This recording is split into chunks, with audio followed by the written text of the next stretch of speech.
E aí, pessoal, tudo bem com vocês? Vamos então agora para a nossa aula de número 14, onde nós vamos falar de medidas de dispersão, abordando amplitude total, variância, desvio padrão e coeficiente de variação. Então, lembrando que a sessão de número 5, que nós estamos começando agora, é composta por duas aulas. A aula de número 14, que é a parte teórica mais a parte com exemplos, e a aula de número 15, onde nós fazemos exercícios abordando as medidas de dispersão. Perfeito? Vamos começar então. Mas antes, como eu sempre digo, quais são os objetivos de aprendizagem dessa aula em questão? Então, o primeiro objetivo é que a gente seja capaz de entender o que é uma medida de dispersão e qual é o objetivo por trás da utilização dessas medidas. O segundo objetivo de aprendizagem é enumerar e compreender quais são as medidas de dispersão. Então, primeiro a gente entende o que é, depois a gente lista quais são as medidas e quando elas devem ser usadas. E o terceiro e último objetivo de aprendizagem é ser capaz de utilizar as medidas de dispersão ensinadas para analisar um conjunto de dados. Como eu sempre faço, então, o que nós estamos estudando, nesse caso, as medidas de dispersão, fazem parte do conjunto da estatística chamada de estatística descritiva. E o objetivo por trás da estatística descritiva é facilitar a interpretação e a visualização dos dados. Então, tudo aquilo que a gente vai ver agora tem por trás esse único objetivo: tornar a visualização e a interpretação dos dados mais fáceis. Então, são ferramentas que a gente usa para pegar um conjunto de dados brutos e transformar esse conjunto de dados em algo mais visual, em algo que a gente consiga fazer interpretações. Então, só relembrando que a estatística descritiva possui 4 grandes passos, que é a coleta, a organização, o resumo e a apresentação dos dados, e as medidas de dispersão estão concentradas no item de número 3 e no item de número 4. Então, são medidas que resumem os dados e facilitam a apresentação e interpretação desses mesmos dados. Então, nós já estudamos as medidas de tendência central, as medidas separatrizes e agora o que nós vamos ver são as medidas de dispersão. Vamos começar então.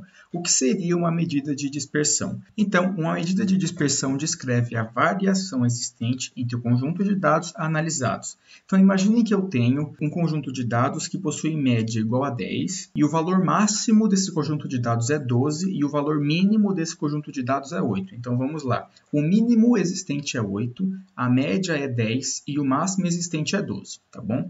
Agora, imaginem um outro conjunto de dados que a média é 500, o valor máximo é 2000 e o valor mínimo é 1. Então, o primeiro conjunto de dados tinha valor mínimo 8, média 10, valor máximo 12. O segundo exemplo que eu dei possuía média 500, máximo 2000 e mínimo 1. Então, vocês concordam que o primeiro conjunto de dados ele é muito mais homogêneo do que o segundo, porque a dispersão dos dados é menor. É isso que as medidas de dispersão vão nos auxiliar. Então, as medidas de dispersão vão evidenciar ou não a homogeneidade na concentração entre os elementos. Então, se a gente tem um conjunto de dados que é razoavelmente homogêneo e estão próximos a um valor em comum, nesse caso, as medidas de dispersão possuem valor baixo se comparado a outros conjuntos de dados que possuem uma grande dispersão, ou seja, com elementos muito heterogêneos e que não estão concentrados entre si em um valor em comum. Além disso, as medidas de dispersão verificam a representatividade das medidas de posição encontradas. Então, nós vimos as medidas de posição, por exemplo, a média. Mas, se eu encontro a média de um conjunto de dados que possui uma dispersão muito grande, a média não é um valor que representa muito bem um conjunto de dados. Então, as medidas de dispersão nos ajudam a ter uma visão além das medidas de posição. E, por fim, as medidas de dispersão determinam o desvio dos elementos do conjunto em relação à média. Aquele exemplo, se a média é 10, mas os elementos variam de 8 a 12, então o desvio dos elementos em relação à média é baixo. Por outro lado, se eu tenho um conjunto de dados que a média é 500 e o valor máximo é 2000 e o valor mínimo é 1, então, nesse caso, as medidas de dispersão vão ser maiores, porque os elementos se distanciam mais da média. E aí nós temos 4 medidas de dispersão principais: a amplitude total, a variância e o desvio padrão, que aqui estão juntos, porque são medidas muito parecidas, a gente só diferencia uma da outra utilizando uma raiz quadrada, e terceiro, o coeficiente de variação. Então vamos agora entender a definição de cada um deles. A amplitude total é a diferença entre o maior valor, o valor máximo, e o menor valor, o valor mínimo do conjunto de dados. Simples assim. Então, se eu tenho um conjunto de dados que o valor máximo é 100 e o valor mínimo é 50, a amplitude total é 100 menos 50, que é igual a 50. Então, o máximo de amplitude que eu tenho entre os meus dados é 50. A variância relaciona os desvios em torno da média ao calcular a média dos desvios com relação à média. Então, como funciona a variância? Eu pego pego o elemento número 1, faço menos a média dos elementos, essa subtração eleva ao quadrado, faço isso para todos os elementos, somo e divido por n, se for uma população, ou divido por n menos 1, se for uma amostra. Lembrando que população se refere ao todo e a amostra se refere à parte do todo. Mas calma, o Excel faz tudo isso para a gente automático, só para vocês entenderem. Então vamos lá, se o meu elemento de número 1 possui valor 10 e a média é 8, então eu faço 10 menos 8, o resultado dessa subtração eu elevo ao quadrado. Aí separa esse valor. Aí eu pego o segundo elemento, digamos que o segundo elemento é 9, então eu faço 9 menos 10, que é a média, o resultado da subtração eleva ao quadrado. Depois eu somo todas as subtrações elevadas ao quadrado e divido. O desvio padrão é igual à raiz quadrada da variância. Por quê? Concordam que a escala da variância é igual à escala do conjunto de dados ao quadrado? Então, digamos que eu esteja analisando um conjunto de dados que possui a altura das pessoas. Quando eu faço uma altura menos a outra e elevo ao quadrado, a minha escala é altura ao quadrado. De tal maneira que é difícil a gente interpretar um dado que esteja ao quadrado. Então, eu falo assim, olha, a minha variância é de 50 centímetros ou é de 1 metro ao quadrado. A interpretação desse tipo de dado é complicado. Então, o que o desvio padrão faz é, quando a gente tira a raiz da variância, a gente remove o fator ao quadrado da variância e aí a leitura fica mais fácil. Então, eu tenho que meu desvio padrão é de 50 centímetros ou é de 1 metro e não mais 1 metro ao quadrado ou centímetros ao quadrado. Simples assim. Então, calcula a variância, depois tira a raiz quadrada da variância, chega ao desvio padrão. E, por fim, o coeficiente de variação expressa o desvio padrão como uma porcentagem da média. Então, eu pego o meu desvio padrão e divido pela média. O coeficiente da variação vai nos dar uma porcentagem. E por que esse indicador é tão importante? Porque ele é utilizado para a gente comparar conjuntos de dados diferentes. Então, eu pego o coeficiente de variação de um conjunto de dados e posso comparar com o coeficiente de variação de outro conjunto de dados. De tal maneira que, ao comparar esses valores, eu sei qual conjunto de dados é mais ou menos disperso. Ou seja, qual conjunto de dados é mais ou menos homogêneo.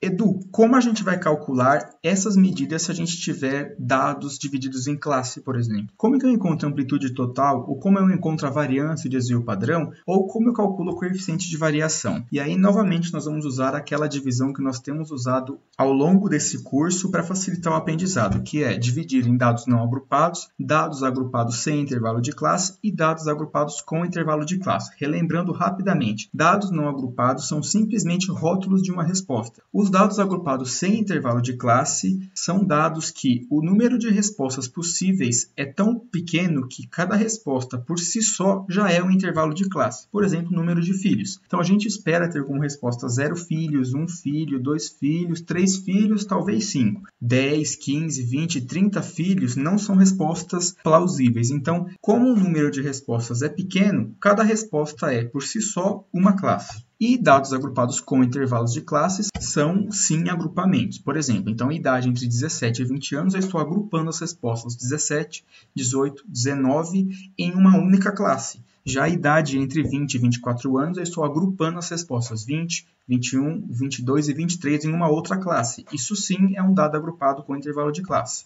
Então, agora vamos para o Excel para ver como a gente aplica as medidas de dispersão na análise de um conjunto de dados. Bom, pessoal, estamos aqui no Excel. Vamos então agora ver como a gente aplica as medidas de dispersão para dados não agrupados, dados agrupados sem intervalo de classe e dados agrupados com intervalo de classe. Mas antes, vamos relembrar rapidamente as fórmulas. Então, lembrando que para calcular o desvio padrão de uma população, é só a gente fazer a raiz quadrada da variância populacional e para fazer o desvio padrão de uma amostra, a gente tira a raiz quadrada da variância amostral. Qual é a diferença entre a variância populacional e a variância amostral? A diferença é que, para uma população, a gente divide a somatória das diferenças ao quadrado por n, e para uma amostra, a gente divide a somatória da diferença dos elementos ao quadrado por n menos 1. Essa é a diferença das fórmulas. E uma coisa que eu esqueci de comentar na parte anterior da aula, quando a gente calcula o desvio padrão, a gente consegue encontrar o que a gente chama de zona de normalidade. O que é a zona de normalidade? A zona de normalidade abrange 68% do conjunto de dados. E ele é calculado da seguinte maneira. Eu pego a média menos um desvio padrão e a média mais um desvio padrão. Então, os valores que ficam entre a média menos um desvio padrão até a média mais um desvio padrão, né, nesse intervalo, são os valores que estão na zona de normalidade e ele abrange cerca de 68% de todo o conjunto de dados. Quando a gente fala do intervalo da média menos 2 desvios padrões até a média mais 2 desvios padrões, a gente abrange 95% do conjunto de dados. E quando a gente faz a média menos 3 desvios padrões até a média mais 3 desvios padrões, a abrangência desse intervalo é de 100%. Então, todos os dados estão entre a média menos 3 dp até a média mais 3 dp. Vamos então agora para os dados não agrupados. Então, o número de notebooks vendidos ao longo de um mês em uma loja pelos seus 10 vendedores é representado na tabela abaixo. Se a loja possui 10 vendedores e a gente está analisando os 10 vendedores, a gente está falando de uma população, pois é a representação do todo. Então, o vendedor de número 1 vendeu 36, o de número 2 vendeu 29 e assim até o de número 10 ter vendido apenas 19 notebooks. Letra A. Qual a amplitude total do conjunto de dados? Então, a amplitude total é o valor máximo menos o valor mínimo. Então, aqui eu utilizo a fórmula máximo para encontrar o valor máximo do conjunto de dados, utilizo a fórmula mínimo para encontrar o valor mínimo de dados e faço a diferença entre eles. Então, o máximo menos o mínimo, 36 menos 19, chego à conclusão de que a minha amplitude total desse conjunto de dados é de 17 unidades, nesse caso, notebooks. B, a variância do conjunto de dados. Então, o Excel tem uma fórmula que chama var, que calcula a variância. Só que a gente pode usar var.a se for uma amostra ou var.p se for uma população. Como a gente está falando de uma população, então o que eu vou usar é a função var.p e seleciono meu conjunto de dados. Então, a variância desse conjunto de dados é de 25,24 notebooks ao quadrado. Lembre-se que eu comentei que a variância não é muito boa porque a escala utilizada, a medida que está sendo utilizada, é a medida ao quadrado. Então, imaginem eu chegar para vocês e dizerem, olha, a variância, né, das vendas dos seus 10 vendedores é de 25,24 notebooks ao quadrado. Você vai olhar para mim e vai falar, mas como assim notebooks ao quadrado? Que medida é essa, né? O que eu vou fazer com esse dado? Então, é por isso que no item C a gente vai calcular o desvio padrão. Mas antes, eu gostaria de mostrar para vocês que o que essa fórmula faz é exatamente aquilo que está representado nessa fórmula aqui. Então, eu só vou demonstrar na mão para vocês. Então, aqui eu só dei Ctrl+C, Ctrl+V no número de vendas. Então, aqui eu fiz a média de venda dos 10 vendedores. E aqui eu fiz a diferença. Então, eu fiz o número de vendas menos a média para os 10 casos. Depois, eu elevei ao quadrado essa diferença. Então, lembrando que a fórmula é contagem menos a média das contagens elevada ao quadrado, que é o que eu estou fazendo aqui. Então, aqui é a diferença. Aqui eu elevo a diferença ao quadrado. Depois, eu somo tudo. Todas as diferenças ao quadrado, que é aqui, diferenças ao quadrado, e divido pelo número de elementos, que é 10. Então, fazendo a somatória dividido por 10, eu encontro 25,24, que é o mesmo valor que a fórmula do Excel nos retorna. Tá bom? Então, só estou mostrando para vocês que o Excel está realmente utilizando a mesma fórmula que eu comentei com vocês. C. O desvio padrão do conjunto de dados. O Excel possui uma função que calcula o desvio padrão. Essa função é desvipad. Só que a gente pode usar desvipad.a se for uma amostra ou desvipad.p se for uma população. Só que nós temos uma população, então a fórmula que eu vou utilizar é desvipad.p e aqui, como argumento, eu coloco o meu conjunto de dados. E o que ele me retorna é 5,02. Então, só para demonstrar que o Excel, para chegar nesse valor, faz a raiz quadrada da variância, aqui eu fiz a raiz quadrada do valor que a gente encontrou no nosso cálculo feito na mão, que é 5,02. Agora sim, eu posso chegar para você e dizer, olha, o desvio padrão das vendas dos seus 10 vendedores é de 5,02. Então, você sabe que o número que representa bem qual é a variação da sua média é esse. D, o coeficiente de variação do conjunto de dados. Então, o coeficiente de variação, eu pego a média dos elementos, que está aqui, pego o meu desvio padrão, que está aqui, e divido o meu desvio padrão pela média e faço vezes 100 para ter uma porcentagem. Então, o coeficiente de variação desse conjunto de dados é 18,20%. Lembrando que o coeficiente de variação é um indicador bom para se comparar conjuntos de dados diferentes, tá bom? Aqui eu não estou comparando esse conjunto de dados com nenhum, mas aqui eu demonstrei como que a gente encontra esse valor. E o intervalo mínimo-máximo, que representa a zona de normalidade do conjunto de dados. Então, a zona de normalidade vai da média menos um desvio padrão até a média mais um desvio padrão. Nesse caso, a média é 27,6, então é o conjunto de dados que está entre 27,6 menos 5, que é o desvio padrão, até 27,6 mais 5, que é o desvio padrão. Então, o conjunto de normalidade desses dados varia de 22,5 até 32,6. Então, só para a gente comparar, deixa eu copiar aqui as vendas. Então, a zona de normalidade vai de 22,5 até 32,6. Nesse conjunto de casos, quais são os dados que não estão na zona de normalidade? O 36 não está, o 34 também não, o 21 não e o 19 não. Então, nós temos 4 dados que não estão na zona de normalidade. E os outros 6 dados estão porque eles estão entre o intervalo da média menos um desvio padrão até a média mais um desvio padrão. Certo? Então, essas são as medidas de dispersão para dados não agrupados. Exercício número 2, que é sobre dados agrupados sem intervalos de classe. Uma pesquisa feita com 500 pessoas de uma cidade teve como objetivo descobrir em quantos bancos diferentes as pessoas possuíam contas ativas. A tabela abaixo traz os resultados da pesquisa. Então, aqui nós temos 75 pessoas não possuem conta em nenhum banco, 150 pessoas possuem conta em um banco e assim por diante. Letra A, a amplitude total do conjunto de dados. Então, o que a gente vai usar são os intervalos do conjunto de dados. Qual é o intervalo máximo? O intervalo máximo é 4. Qual é o intervalo mínimo? O intervalo mínimo é 0. Então, a amplitude total vai ser 4 menos 0, que é igual a 4. Simples assim. B, a variância do conjunto de dados. Aqui, o Excel não possui uma fórmula que já faz para a gente. Então, a gente vai ter que utilizar algumas colunas que vão nos auxiliar a encontrar esse valor. Então, a primeira coisa que eu preciso fazer é a média. Para encontrar a média, como é um conjunto de dados agrupados sem intervalo de classe, a gente calcula a média ponderada. Então, eu multiplico frequência pelo intervalo de classe para as 4 classes, faço a soma dos elementos, faço a contagem dos elementos e divido a soma pela contagem. Então, a média encontrada é 1,48. Então, em média, cada pessoa dessa cidade, tendo como base a amostra, possui conta em 1,48 bancos. Perfeito? Agora eu tenho que fazer a diferença ao quadrado. Então, eu vou pegar todos os intervalos de classe, menos a média que eu acabei de encontrar, e vou elevar ao quadrado. Faço isso para todos.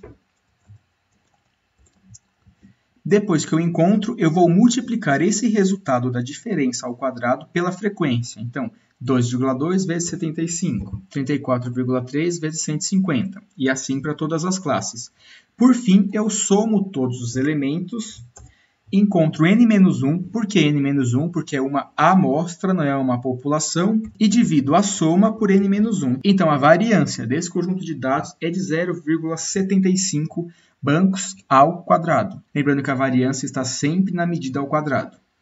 Aí, agora sim, eu encontro o desvio padrão. Então, o desvio padrão é sempre a raiz da variância. Então, a raiz de 0,75 é 0,86. Então, eu tenho que o meu desvio padrão nessa amostra é de 0,86 bancos. Aqui a medida não está mais ao quadrado. E, por fim, o coeficiente de variação, eu pego a média, pego o desvio padrão e desvio. E divido o desvio padrão pela média, então o coeficiente de variação dessa amostra é de 58,48%, tá bom? Então, só fazer uma rápida comparação. Qual conjunto de dados é mais homogêneo? Esse conjunto de dados sobre os bancos ou o do exemplo anterior sobre as vendas? Bom, o coeficiente de variação do primeiro conjunto de dados que a gente analisou é 18,20 e do segundo é 58,48.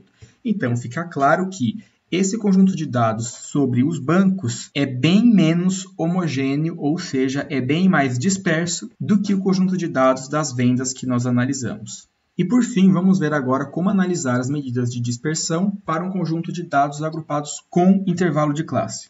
O Departamento de Turismo procurou apurar os valores praticados na cobrança da diária por pessoa, com direito ao café da manhã, entre as hospedagens, pousadas e hotéis de uma determinada cidade praiana. Calcule o desvio padrão da distribuição das diárias e o coeficiente de variação. Então, eu tenho 7 classes, aqui com os respectivos intervalos e aqui com as respectivas frequências absolutas. Então, o primeiro ponto é encontrar a média. Como eu estou falando de um conjunto de dados agrupados com intervalo de classe, eu preciso fazer a média ponderada. Para isso, eu descubro o ponto médio das classes, faço frequência absoluta vezes o ponto médio, somo o resultado de todas essas multiplicações, depois divido pelo número de elementos e chego à minha média ponderada. É que a cobrança da diária por pessoa entre as hospedagens, as pousadas e os hotéis dessa cidade praiana é de R$ 175,34. Encontrei a média. Por que é importante encontrar a média? Porque sem a média eu não consigo descobrir a minha variância, porque a média está aqui, ó. Então, sem a média, a gente não consegue descobrir a variância.